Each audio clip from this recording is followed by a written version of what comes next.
The crystal chandeliers of the Grandview Hotel cast a warm glow over the polished marble floors, but Maya Johnson barely noticed the elegance anymore. After 18 months of working here, the luxury had become just another backdrop to her exhaustion. She moved between tables with practiced efficiency, her black uniform crisp despite the fact that she'd been on her feet for 7 hours straight. It was a Tuesday evening, which usually meant a quieter crowd. But tonight was different. The manager, Mr. Peterson, had been anxious all afternoon, barking orders at the staff and adjusting flower arrangements that didn't need adjusting. Maya learned why when she saw the reservation book. Richard Hastings. Table 12, party of 8. She'd seen his face on magazine covers at the grocery store checkout line. Tech billionaire. Self-made, they always said. Though Maya had learned that phrase usually meant something different when you looked closer. He'd built some kind of software company that everyone used, sold it for an amount of money she couldn't even imagine, and now he spent his time investing in other companies and, apparently, making sure everyone knew how successful he was. Maya was assigned to his section. Lucky her. They arrived at 7:30, 15 minutes late, which apparently didn't matter when you were that rich. Richard Hastings walked in like he owned the place, and for all Maya knew, maybe he did. He was tall, wearing a suit that probably cost more than she made in 6 months, with graying hair that somehow made him look distinguished rather than old. Behind him came 7 others, all dressed like they just stepped out of a business magazine. "Good evening," Maya said, approaching their table with menus. "Welcome to Grandview. Can I start you off with something to drink?" Richard didn't look at her. He was too busy gesturing around the room, talking loudly enough that nearby tables could hear. "You see this? This is what I'm talking about. Old money aesthetics with no soul. Look at that piano over there collecting dust like some kind of museum piece." Maya followed his gaze to the grand piano in the corner. It was beautiful, a black Steinway that gleamed under a spotlight. The hotel sometimes hired pianists for special events, but most nights it sat silent. "Probably can't even play it," Richard continued, laughing. "Just there to make people feel fancy while they eat overpriced steak." His companions laughed too. The way people do when they're not sure if something is funny, but the person saying it is important. Maya took their drink orders, her face neutral. She'd learned early in this job that the trick was to become invisible. Rich people like that. They wanted service, not people. She brought their drinks, took their food orders, and tried to stay out of their way. But Richard's voice kept carrying across the restaurant. He was one of those people who needed to be the center of attention, needed everyone to know he was there and that he had opinions about everything. When Maya brought their appetizers, she nearly made it away clean. But then Richard grabbed his wine glass and his hand caught the edge of her serving tray. Wine splashed across the white tablecloth. "Watch it," he said sharply, looking at her for the first time. "I apologize, sir. You know how much this suit costs?" He brushed at his sleeve even though no wine had touched it. "I'm very sorry. I'll get that cleaned up right away." As Maya reached for the napkins, Richard's eyes fixed on her hands. She saw him stare at her fingers, at the calluses that marked the tips, the slight redness that never quite went away no matter how much lotion she used. "What's wrong with your hands?" he asked. The question caught her off guard. "Excuse me?" "Your fingers. They look like you've been doing manual labor or something." He said it like an accusation, like she'd brought something dirty into his presence. Heat crept up Maya's neck. The other people at the table were looking now too. She wanted to pull her hands behind her back, hide them away. "It's nothing, sir. No, seriously. What is it, burns? Some kind of condition?" He was leaning forward now, curious in the way a scientist might be curious about a specimen. Maya's jaw tightened. "I used to play piano. That's all." The words came out quieter than she intended, but they landed like a bomb at the table. Richard's eyebrows shot up and a slow smile spread across his face. It wasn't a kind smile. Wait. He held up his hand, silencing one of his companions who'd started to speak. "You play piano?" "Our waitress plays piano." "I used to, sir." "Years ago. How convenient." Richard's voice got louder, performance mode kicking in. "We were just talking about that very piano, and look, we have an expert right here." He turned to his guests. "This is perfect. This is entertainment." Maya felt her stomach drop. "Sir, I really should—" "Oh, come on. Don't be modest. You clearly know your way around a keyboard if your hands look like that." He gestured toward the piano. "Play something for us. Give us a little concert with our dinner." "I'm working, sir." "I can't—" Sure you can. What else are you going to do? Stand around waiting for us to need more water? He laughed, looking around the table for validation. Most of his companions looked uncomfortable, but no one said anything. No one ever did. Maya glanced toward Mr. Peterson, hoping he'd intervene.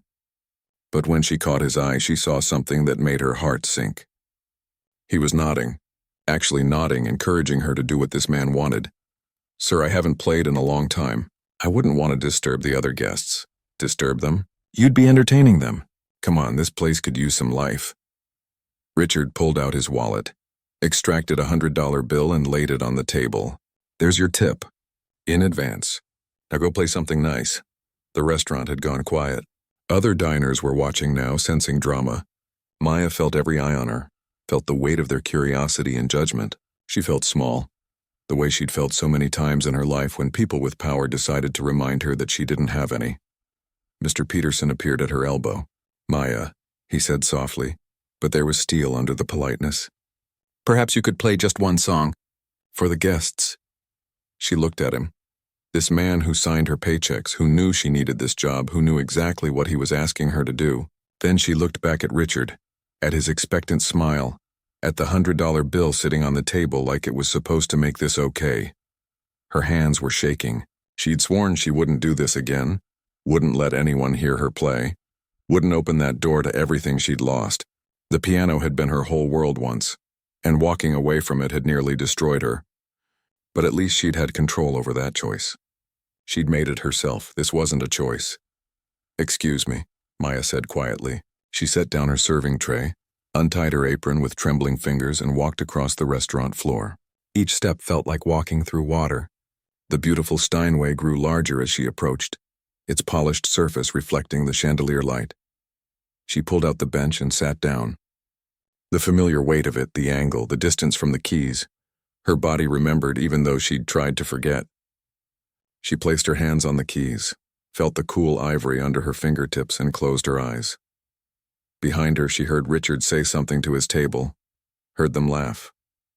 They thought this was a show, a circus act to spice up their expensive dinner. They had no idea what they'd just asked for. Maya took a breath and then she began to play. The first note cut through the restaurant like a knife through silk. It wasn't tentative or apologetic.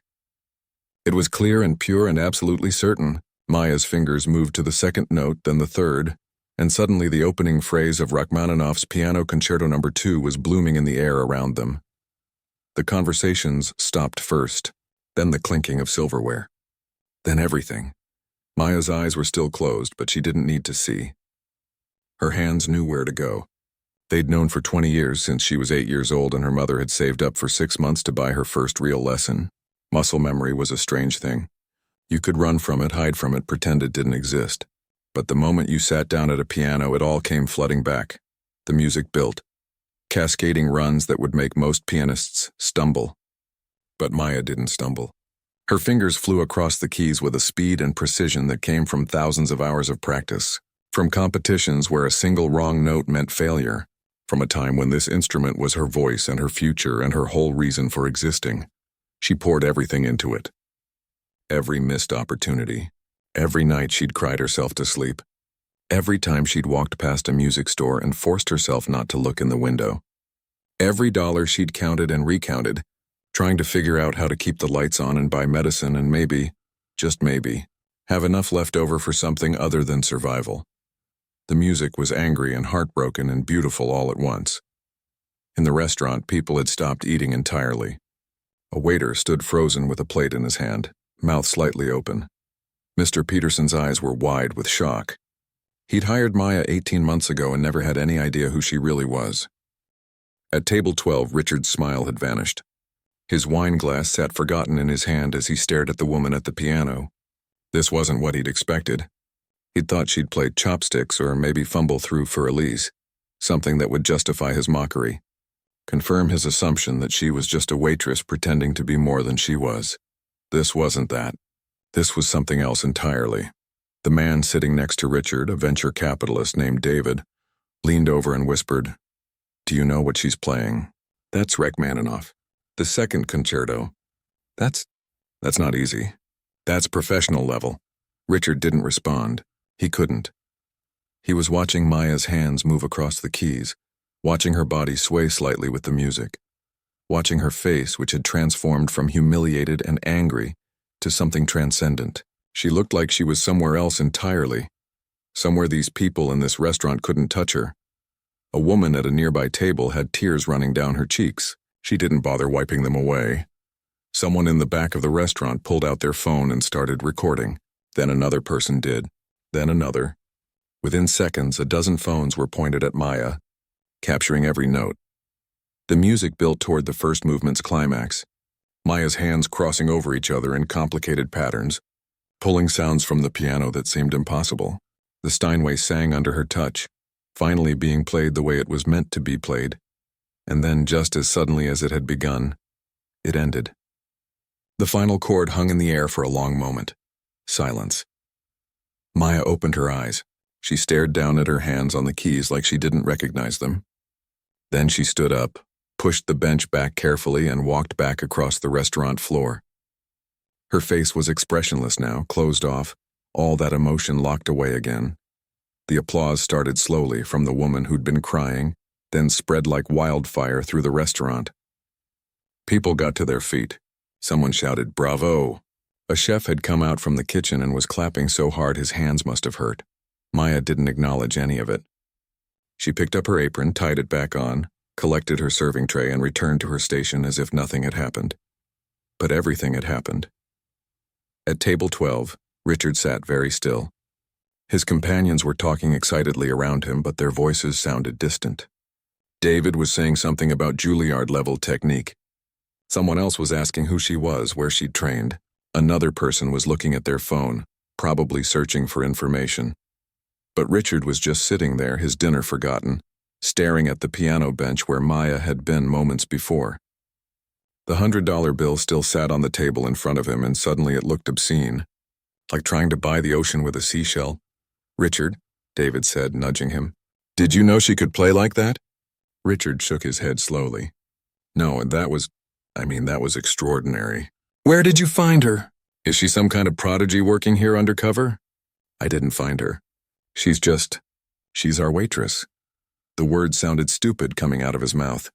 One of the women at the table, a marketing executive named Jennifer, looked uncomfortable. "Richard, maybe we should... that was pretty intense. Maybe we should apologize or something." "Apologize for what?" "I asked her to play. She played. Everyone loved it." But even as Richard said it, he knew how hollow it sounded. Maya returned to their table to check on their meals, her face carefully neutral. "Is everything satisfactory with your dinner, sir?" Richard looked up at her. This woman he'd dismissed as just a waitress, just someone to serve him and then disappear. "Where did you learn to play like that?" "The food is to your liking, sir?" Maya's voice was polite and distant. "No, I'm asking you a question. Where did you train? Who taught you? I'm afraid I'm not supposed to engage in personal conversations with guests. Can I bring you anything else?" The coldness in her voice was like a slap. Richard felt something unfamiliar stirring in his chest. Was it shame? He couldn't remember the last time he'd felt genuinely ashamed of something. "That $100, he said, gesturing to the bill. "That's not enough." What you just did was, "I don't want your money, sir." Maya's eyes met his directly for the first time, and Richard saw something in them that made him flinch. Anger, yes, but also a kind of exhausted sadness that went bone deep. "I did what you asked. Now I need to get back to work." She walked away before he could respond. The rest of the dinner was subdued. Richard's companions tried to restart their conversations, but the energy had shifted. They finished their meals quickly and left generous tips, though none of them could look Maya in the eye as they departed. Richard was the last to leave. He stood by the table for a moment, watching Maya serve another group of diners, her movements efficient and professional. No one watching would ever guess what had just happened. She'd locked it all away again, gone back to being invisible. He pulled out his phone and searched her name. Nothing came up at first, just a LinkedIn profile that said she'd worked at various restaurants for the past few years. He tried adding pianist to the search. That's when the articles started appearing. Old ones from years ago. Competition results. News stories about a prodigy from the South Side. A feature about a young girl who'd won every major youth piano competition in the country. Reviews of her performances that used words like breathtaking and once in a generation, and then abruptly, nothing. The article stopped 6 years ago. No more competitions. No more performances. No explanation for why a pianist that talented had simply vanished. Richard stood in the Grandview Hotel lobby, staring at his phone screen, at a photo of a younger Maya holding a trophy and smiling like her dreams were all coming true. He'd done something tonight. He'd thought he was just having a little fun, entertaining his guests. But looking at that photo, at that smile that was nowhere in evidence on the woman who'd served him dinner, Richard realized he'd done something much worse. He'd forced someone to open a door they'd closed for a reason. He'd made someone touch the thing they'd lost. And he'd done it as a joke. His phone buzzed. A notification from Twitter. One of the videos from tonight was already going viral. Mystery waitress gives performance of a lifetime at fancy restaurant. It had been posted 30 minutes ago and already had 50,000 views. By morning, Richard knew millions of people would see what happened tonight. They'd see Maya play, and they'd see him sitting there, the man who'd made it happen, the man who'd forced her up to that piano bench like it was entertainment. Richard walked out into the night, but for the first time in years, his expensive car and designer suit and net worth that most people couldn't even comprehend felt like weights around his neck. Behind him, through the restaurant windows, Maya was clearing another table, her face carefully blank, her hands with their telltale calluses moving through the familiar motions of her work. But the internet never forgets, and by morning the whole world would want to know her story. Maya's phone wouldn't stop buzzing. She'd turned off the sound hours ago, but the vibrations kept coming, rattling against her nightstand like an angry insect. It was 3 a.m, and she'd only gotten home from her shift an hour earlier. Her feet ached, her head pounded, and all she wanted was to sleep. But the phone wouldn't let her. Finally, she grabbed it, ready to turn it off completely. That's when she saw the notifications. Hundreds of them. Maybe thousands. Messages from people she hadn't talked to in years. Friend requests from strangers. Tags and videos she hadn't posted. Her hands went cold. She opened Twitter first. The top trending topic was non-waitress pianist. The video had been shared so many times she couldn't even count. 20 million views. 30 million. The numbers kept climbing as she watched. The comment section was a war zone. This woman is incredible. Who is she? That rich guy is trash for making her perform like that. I'm literally crying. That was the most beautiful thing I've ever heard. Somebody find out who she is. She deserves better than serving people who treat her like garbage. Maya's stomach twisted. She scrolled further, and that's when she saw it. Someone had dug up her old competition photos, articles from when she was 16, 17, 18. Headlines like "Local Prodigy Sweeps National Competition" and "Rising Star Earns Full Scholarship to Juilliard." And then the comments that followed those discoveries. Wait. She went to Juilliard? Why is she working as a waitress? This is Maya Johnson. She was supposed to be one of the greats. What happened? I found an old article. She dropped out of Juilliard in her senior year. Just disappeared. Nobody knows why. Maya wanted to throw her phone across the room. She wanted to scream.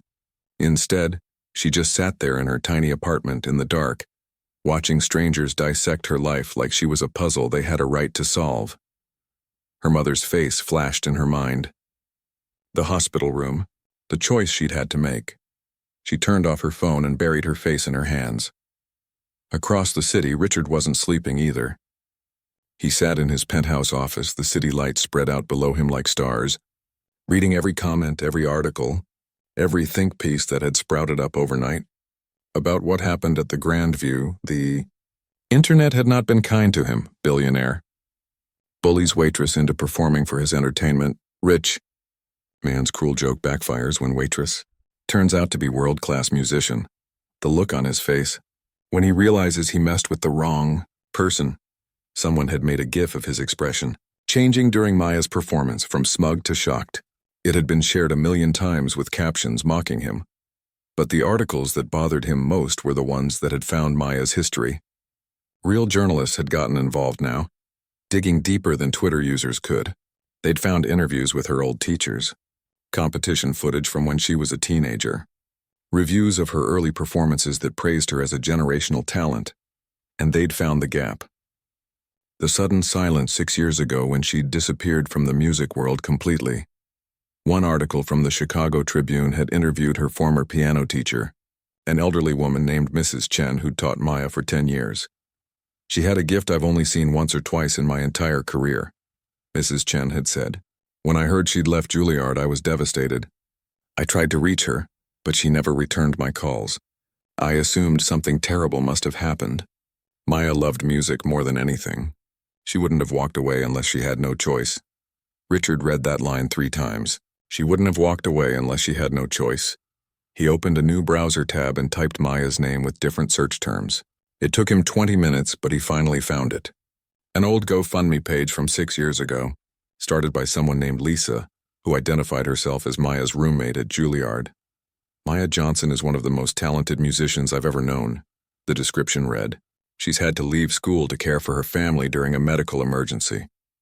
Her mother is fighting cancer, and her younger brother was born with a serious heart condition. Maya is trying to work multiple jobs to pay for their care while finishing her degree, but she needs help. Anything you can contribute would mean the world. The campaign had raised $3,000. The goal had been $50,000. The last update was from 8 months after it started. Thank you to everyone who donated. Maya's mother passed away last month. Maya has decided not to return to Juilliard so she can care for her brother full-time. She asked me to close this campaign and thank everyone for their kindness. Richard sat back in his chair, feeling like someone had punched him in the stomach. She'd given up everything. Not because she'd failed, not because she wasn't good enough, but because her family had needed her, and she'd chosen them over her dreams. And he'd made her play piano as a joke. His phone rang. It was David, his friend from dinner. Have you seen this? David asked. The internet is tearing you apart, Richard. I know. Your PR team called me. They're freaking out. This is bad for your image.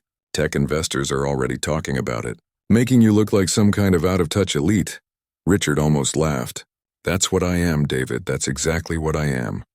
What? I humiliated that woman for entertainment, and now everyone knows it. They should be angry. There was silence on the other end. Are you feeling okay? No, Richard said. I'm not. He hung up and kept reading. More articles. More comments. More videos analyzing every second of Maya's performance. Breaking down the technical skill required. Explaining to millions of people just how extraordinary what they'd witnessed really was. And through it all, Maya herself had said nothing. No interviews. No statements. No social media posts. She'd gone completely silent while the world exploded around her. Richard knew where she lived now. The internet had found that too. Posted her apartment building, her workplace schedule, everything. People were showing up at the Grandview asking for her, wanting autographs, wanting to help. The hotel had started turning them away. He imagined her in her apartment hiding from all of this, hiding from the attention she'd spent 6 years avoiding, all because of him. The sun started to rise over the city. Richard hadn't moved from his desk all night.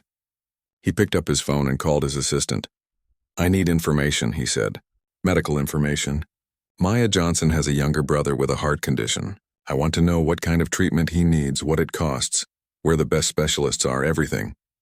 Sir, it's 5 a.m. I don't care. I need this by noon. He hung up and turned back to his computer. Another article had just been posted. This one from a major music publication. The pianist who could have been great. Why Maya Johnson's story matters. Richard read it all. Every word about her childhood, her talent, her sacrifices. About the mother who'd worked 3 jobs to pay for piano lessons. About the little brother who'd been born with a defective heart valve, who needed constant medical care. Surgeries that insurance only partially covered. About a girl who'd been told her whole life that she was destined for greatness. Who'd earned that destiny through countless hours of practice and natural gift, and who'd given it all up because love mattered more than fame. The article ended with a question. Maya Johnson gave up her dreams to save her family. But who will save Maya's dreams? Richard closed his laptop. He knew what he had to do, though he also knew Maya would hate him for it. She'd already refused to take his money at the restaurant. She had pride, the kind of pride that came from surviving on your own terms. But he also knew something else. He knew about her brother's condition because he'd lost his own sister to something similar 20 years ago. Back when he'd been young and broke and unable to help. unable to pay for the experimental treatment that might have saved her. He'd built his fortune after that, driven by the memory of his own helplessness. Maybe he couldn't fix what he'd done to Maya. Maybe that wound would never heal. But he could do something about why she'd given up music in the first place. His phone buzzed with an email from his assistant. Subject line, Maya Johnson's brother, medical file. Richard opened it and started reading. The boy needed surgery, a complex procedure that would cost more than Maya could earn in 5 years of waiting tables. He picked up his phone and made another call. This is Richard Hastings. I need to speak to the head of cardiology at Children's Memorial Hospital. Yes, I'll wait. No, this can't wait until business hours. Tell them it's about a patient who needs immediate help. Tell them money is not an issue. The sun was fully up now, light streaming through his office windows. Somewhere across the city, Maya was probably trying to sleep, trying to hide from what he'd unleashed. Richard knew she'd be angry when she found out what he was about to do. But for the first time in years, he didn't care about making someone angry. He cared about doing something right, even if it was too late to undo the wrong. Maya found Richard waiting outside her apartment building on a Thursday afternoon. She'd just finished a double shift, her uniform still smelling like kitchen grease, and the last thing she needed was this man on her doorstep. How did you get this address? She asked, stopping several feet away from him. It's online. Everyone knows where you live now. Richard looked different than he had at the restaurant. No suit jacket, just a button-down shirt with the sleeves rolled up. He looked tired. I know you don't want to see me. Then why are you here? I need to talk to you, please, just 5 minutes. Maya wanted to walk past him, go upstairs, and pretend this whole week had never happened. But something in his face made her hesitate. He didn't look arrogant anymore. He looked almost nervous. You got 3 minutes, she said. Richard pulled an envelope from his pocket. I want to give you this. I already told you I don't want your money. It's not for you. It's for your brother. He held out the envelope. There's a check in here for $250,000. That's how much the surgery costs, according to the doctors I spoke with at Children's Memorial Hospital. Maya felt like the ground had shifted under her feet. You talked to his doctors? You had no right. I know. I know I didn't, but I did it anyway. Richard took a step closer. Your brother needs a valve replacement. The specialist who can do it best is Dr. Patricia Williams. She's agreed to perform the surgery next month if you want her to. The money covers everything. The surgery, the hospital stay, the follow-up care. All of it. Maya stared at the envelope like it might bite her. Why would you do this? Because I can. Because you shouldn't have to choose between your brother's life and your own future. Because what I did to you at that restaurant was cruel and I can't undo it. But maybe I can do something that actually matters. You think money fixes everything, Maya said, and her voice was shaking now. You think you can just throw cash at people and that makes up for treating them like they're nothing. No, I don't think that. Richard's voice was quiet. I think money fixes exactly one thing, which is the lack of money. And right now, that's the thing standing between your brother and the surgery he needs. You don't know anything about my brother. I know his name is Daniel. I know he's 12 years old and he loves basketball even though he can't play because his heart can't take the strain. I know he's been on a waiting list for this surgery for 2 years. And by the time your insurance and savings cover your share, he'll be 15 and the window for this procedure might be closed. Maya's eyes burned with tears she refused to let fall. Stop. Stop acting like you care about him. You don't even know us. You're right. I don't. Richard's hands fell to his side, still holding the envelope. But I had a sister once. Her name was Catherine. She died when she was 14 from a heart condition that could have been fixed if we'd had money for the right doctors. We didn't. I was 19 and working 2 jobs, and it wasn't enough. I watched her die knowing that somewhere there was a surgery that could have saved her, but we couldn't afford it. The words hung in the air between them. Maya saw something in Richard's face that she recognized because she'd seen it in her own mirror. Grief, the kind that never really goes away. That's why you made all that money, she said softly. You were trying to fix something that was already broken. Maybe. Probably. I don't know anymore. Richard looked down at the envelope. All I know is that I can't save my sister, but I can help your brother, and you shouldn't refuse that, because you're angry at me. He doesn't deserve to pay for my mistakes. Maya felt something crack inside her chest. He was right. She hated that he was right. Her pride, her anger, her need to prove she didn't need anyone's help. None of that mattered compared to Daniel. "If I take this," she said slowly, "I'm not forgiving you for what you did.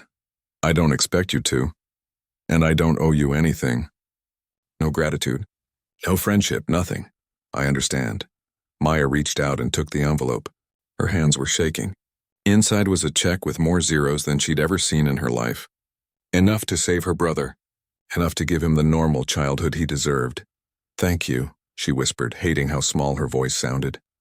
Richard nodded. He started to leave, then stopped. "There's something else. I'm starting a foundation, in my sister's name, for artists who've had to give up their careers because of family medical emergencies. Full financial support for them to return to their training. You'd be the first recipient if you want. You could finish your degree at Juilliard." Maya's head snapped up. "What?" "You had 1 semester left when you dropped out.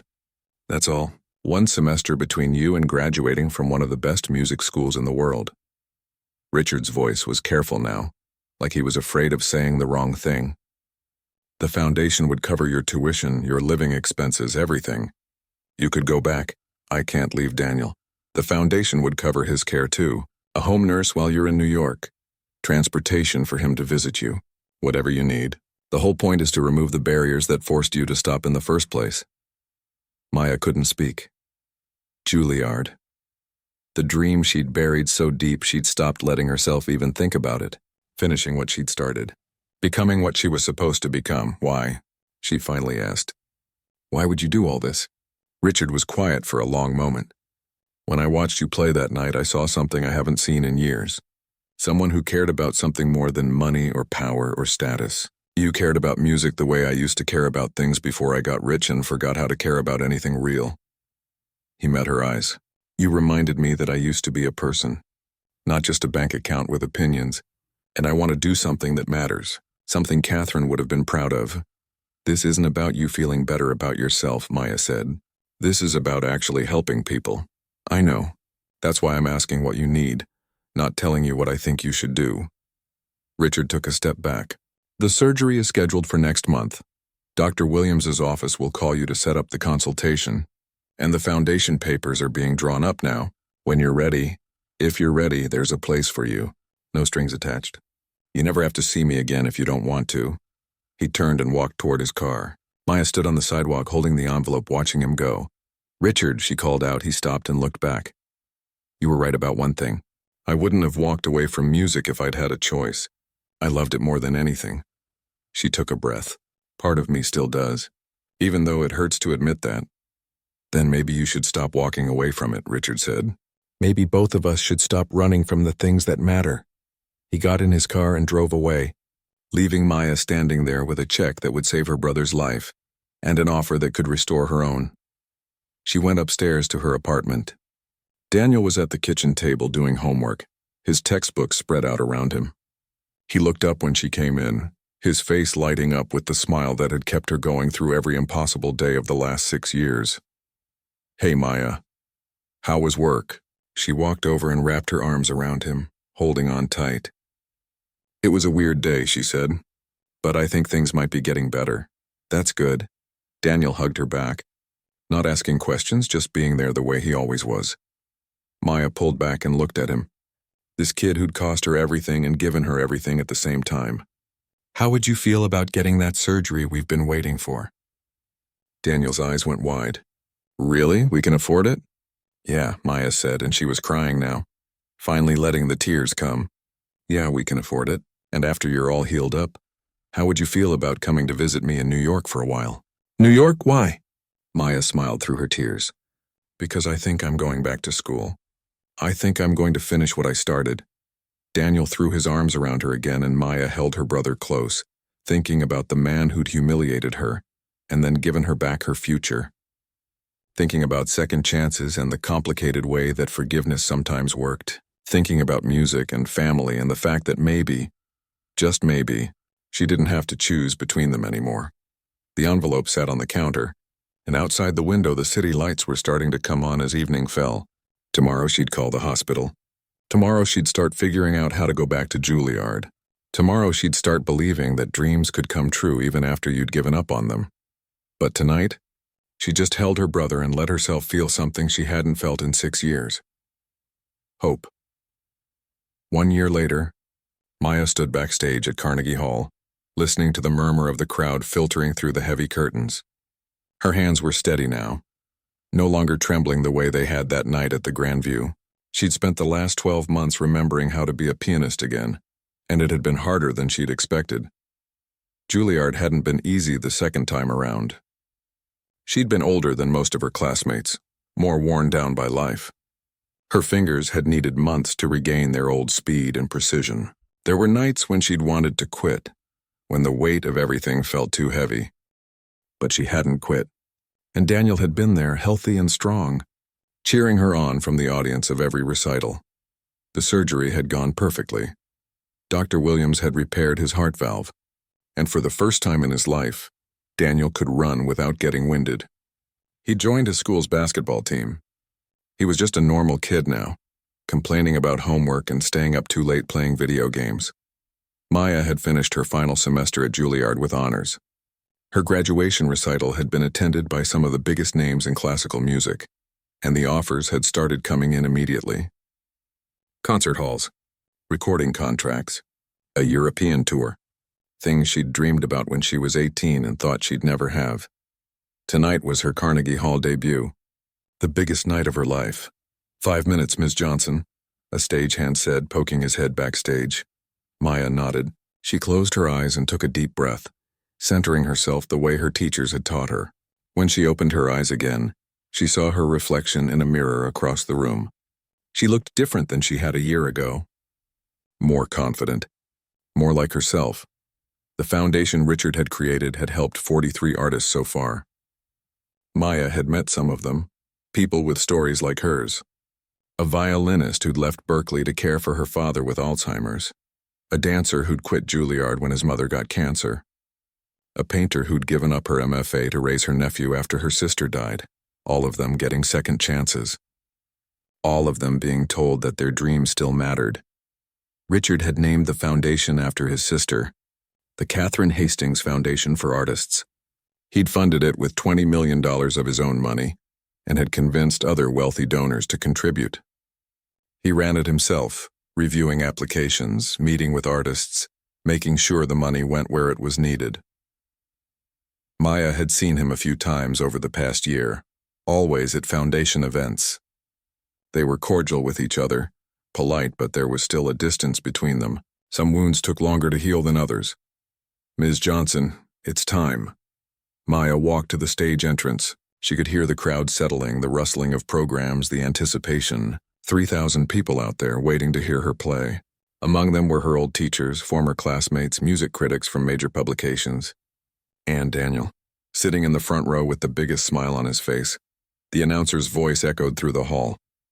Ladies and gentlemen, please welcome pianist Maya Johnson. Maya walked onto the stage. The spotlight was warm on her face and the applause rolled over her like a wave. She bowed, then sat at the piano, the Steinway grand that had been tuned specifically for tonight. She placed her hands on the keys and paused, looking out at the audience. In the fifth row, she spotted Richard. He wasn't in the VIP section where she'd expected him to be. He was just sitting there in a regular seat, wearing a simple suit, looking like any other person who'd paid for a ticket. Their eyes met for just a moment. He gave her a small nod, nothing dramatic, just an acknowledgement. You made it. You're here. Maya turned back to the piano and began to play. She'd chosen Rachmaninoff again, the same concerto she'd played that night at the restaurant. But this time it was different. This time she wasn't playing from anger or pain or humiliation. This time she was playing because she wanted to, because she'd earned this moment, because the music was hers again. The notes filled the hall, rich and powerful and heartbreakingly beautiful. Maya poured everything into it, all the loss and struggle and hope of the last 6 years. Every shift she'd worked at the restaurant. Every night she'd cried over medical bills.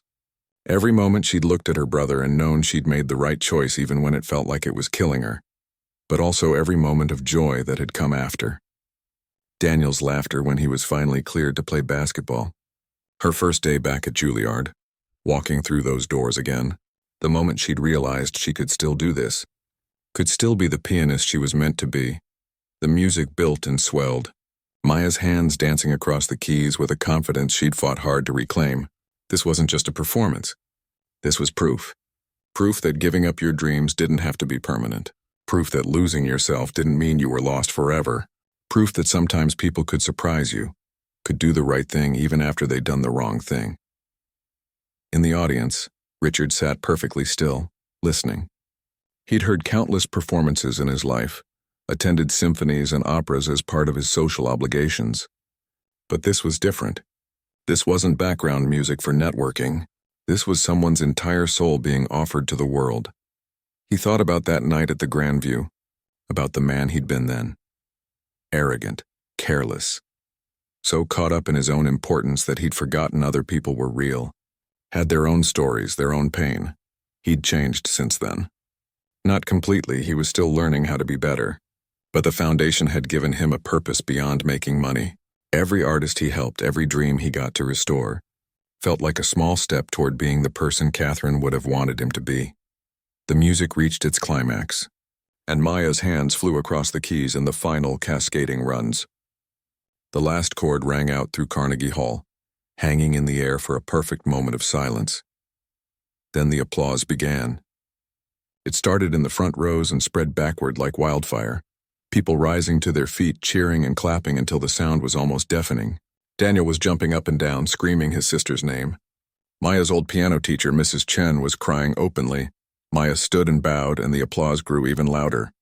She looked out at all these faces, all these people celebrating her, and felt something settle in her chest. This was where she belonged. This was who she was. After 3 curtain calls, Maya finally left the stage.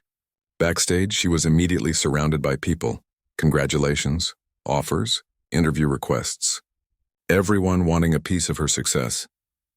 She handled it gracefully, but her eyes kept scanning the crowd, looking for someone specific.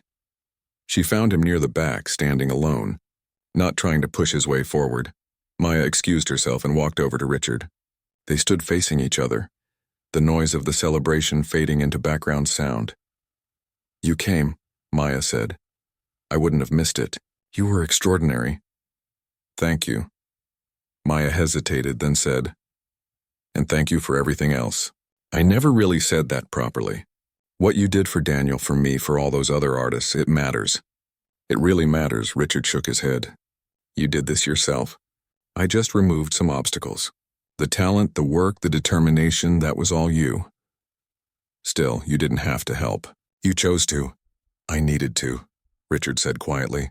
"I needed to remember that being rich isn't the same as being worthwhile. You taught me that."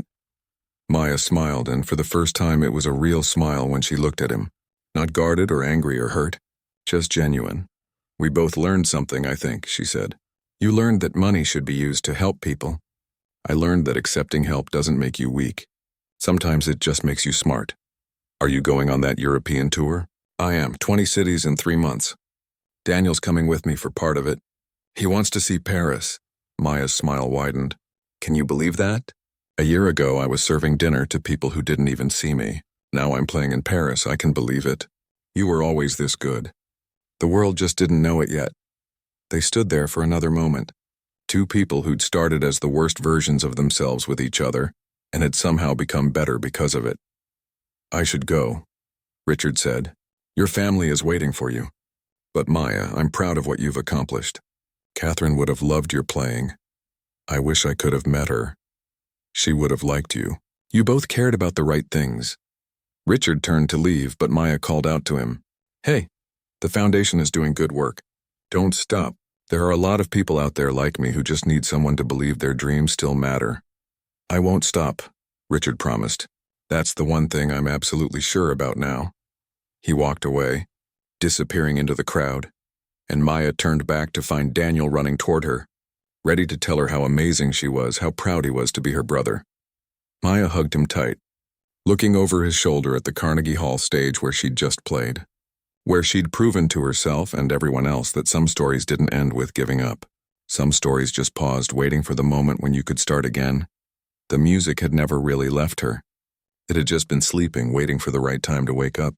And now, finally, beautifully, it was awake.